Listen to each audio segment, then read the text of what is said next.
Hello students, good morning everybody and welcome to my channel. In today's class we are going to discuss about quantum numbers. So this topic is from atomic structure of class 11. So here quantum numbers. So these quantum numbers represents the position of an electron. The position of an electron in an atom can be completely described by using these quantum numbers.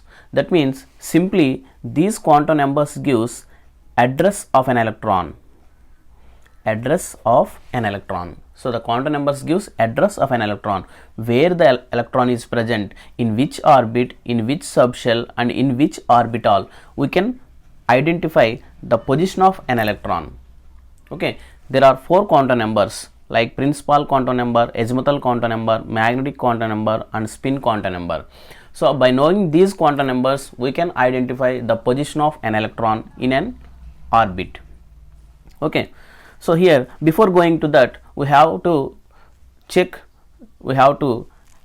remember some points. That is, if you consider an atom, the atom consists of the central part called nucleus. So this is the nucleus, and around the nucleus there are certain circular paths. These circular paths are called orbits. So these are called orbits. Okay, so these are called orbits. So these orbits are also called as energy levels. So these are called orbits or energy levels, and each orbit consists of some subshells. So here if you consider the first energy level, this first energy level consists of one subshell. This is called S subshell. If you consider the second energy level, this consists of two subshells. One is S subshell and the second one is P subshell. So these are called subshells. So S, P, D, F likewise. So these are called subshells. Okay, so these are called, circular paths are called orbits or energy levels. Each orbit consists of some subshells. So here only S subshell will be there. In case of second orbit there are two subshells, S subshell and P subshell. If you take the third energy level, that is third orbit, it consists of S, P and also D subshell is there, D subshell. So these are the three subshells here, and these subshells consist of several orbitals. So this subshell, S subshell, consists of only one orbital, and P subshell consists of three orbitals like Px, Py and Pz, and D subshells consists of 5 orbitals. So these are called orbitals, and F consists of 7 orbitals. Okay, so in this way, so these are called orbitals. Okay, so if you know this concept, you can easily understand the quantum numbers. So let us move on to quantum numbers. So the first one is principal quantum number. So this principal quantum number was introduced by the scientist called Niels Bohr. So it denotes the energy level of electrons. So here it represents energy level of electron. So this represents one principal quantum number. So second principal quantum number. So that means, so these are represented by n, and it takes values from 1, 2, 3, 4 like this, and it also designated by K, L, M, N and so on. So this is K level, energy level, this is L energy level and M energy level, so likewise, and this signifies size and energy of the orbit. So this is the orbit, so this represents size and energy of the orbit. So the second one large size, third one very large size, so it represents size of the orbit. So as the size of the orbit increases, the energy of the orbit also increases. That means if n increases, the size and energy also increases. Okay, clear? And next, it represents the number of orbitals in an energy level is equal to n square. So here the number of orbitals in an energy level, here it is an energy level, so this is second energy level. So this second energy level consists of how many orbitals? So it is given by n square. So second energy level consists of n square. Suppose if it is 2, n square means 2 square, that means it consists of 4 orbitals. So 1, 2, 3, 4 like this. So the second energy level consists of 2 square orbitals, that is 4 orbitals. If you take this one, third energy level, this third energy level consists of 3 square, that is equal to 9. 1, 2, 3, 4, 5, 6, 7, 8, 9. So these are 1 plus 3 plus 5. So totally there are 9 orbitals are there. Okay, and the number of electrons in each energy level is nothing but 2 into n square, because each orbital consists of 2 electrons. Each orbital consists of 2 electrons, so that's why the number of electrons is equal to 2n square. Okay, so this is about principal quantum number. And next one, second one, azimuthal quantum number. So this azimuthal quantum number is given by Sommerfeld. Azimuthal quantum number, so this is represented by the letter L, and it is given by Sommerfeld, the scientist Sommerfeld. It denotes the subshells of electrons. So subshells, what is meant by subshells? Here S, P, D, F, these are called subshells. So it denotes subshells or electrons, and it is represented by L, and it takes place values from 0 to n minus 1. So the azimuthal quantum number depends upon the principal quantum number. Here n is the principal quantum number. It takes values from 0 to n minus 1. That means the number of principal quantum number values is equal to the number of azimuthal quantum number values. Okay. So here it is n minus 1 and including 0 to n minus 1. That's why the number of azimuthal quantum numbers is equal to the number of principal quantum number values. Okay. And next, it signifies shape of the orbitals. So what are the different shapes of orbitals? We can identify by using this azimuthal quantum number. And next one, and also represents angular momentum of an electron. So here it will exhibit, the electron is revolving in circular path, that's why it will exhibit some angular momentum. So if an electron is moving in straight line motion, it will exhibit only momentum. Since the electron possesses some mass, the product of mass and velocity is nothing but momentum p. If it is moving in circular path, then we have to consider radius also, radius of the circular path also. So then the radius multiplied with momentum is nothing but angular momentum. So r into m into v, that is nothing but mvr, is nothing but angular momentum. So here the angular momentum of an electron can be represented by h by 2 pi into root of L into L plus 1. So by taking L value, we can predict or we can calculate the angular momentum of that revolving electron.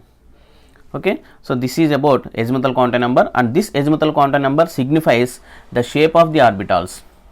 Okay, so here if it is s orbital or s subshell, then it will have spherical shape and it takes values 0 and the number of orbitals equal to 1. So previously we have discussed about this one, s is equal to 1, it consists of 1 orbitals. If p consists of 3 orbitals, d consists of 5 orbitals, like this.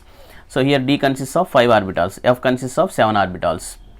So p orbital, that is p subshell, consists of dumbbell shape, and d exhibits double dumbbell shape, and f subshell exhibits four-fold dumbbell shape. Four-fold dumbbell means it is complex structure.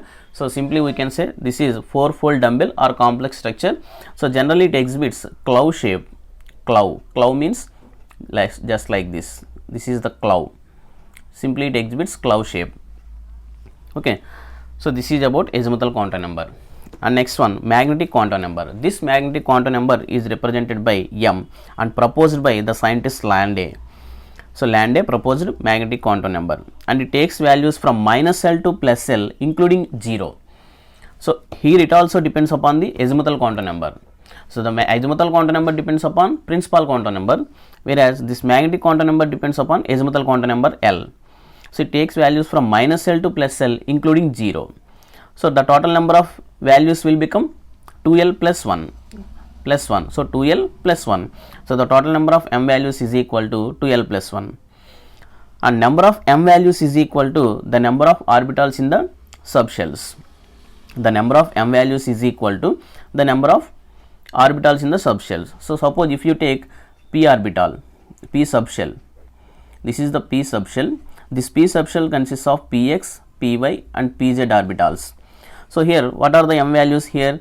Minus L, 0, plus L. That means for p orbital this is minus 1, 0 and plus 1. Okay. So the number of m values is equal to 3 here. It should be equal to number of orbitals in the subshell. So here there are 3 orbitals in the subshell. That's why the L values is equal to 3. Number of L values equal to 3. Okay. And if you consider d subshell, this is the d subshell, consists of dxy, dyz, dzx, dx square y square and dz square. So these are these orbitals in this subshell, d subshell. Okay, there are 5 orbitals in d subshell, and these possess -2, -1, 0, +1 and +2. So here it exhibits 5 values. So the m values are 5. The number of m values equal to 5 here. So it should be equal to number of orbitals in the d subshell. So the number of orbitals in the d subshell equal to 5. So that's why the number of m values should be equal to the number of orbitals in the subshell. Okay, and it signifies the orientation of orbitals in space. So in space the orbitals will be oriented in different directions. So here in presence of magnetic field, he can explain, Landé can explain the splitting of spectral lines in presence of magnetic field. So in magnetic field, the spectral lines will be split into several series of lines. So that effect is called Zeeman effect. So that Zeeman effect can be explained by this Landé. So how the electrons will be oriented, the orbitals will be oriented in space. So can be represented by this magnetic quantum number. Okay, and next one, spin quantum number.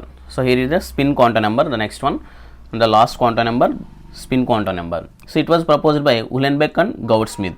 It is denoted by S, and it signifies spin of the electron about its own axis. So every electron will have some spin about its own axis. So it has some spin like this. So this is an electron, this will have some spin like this.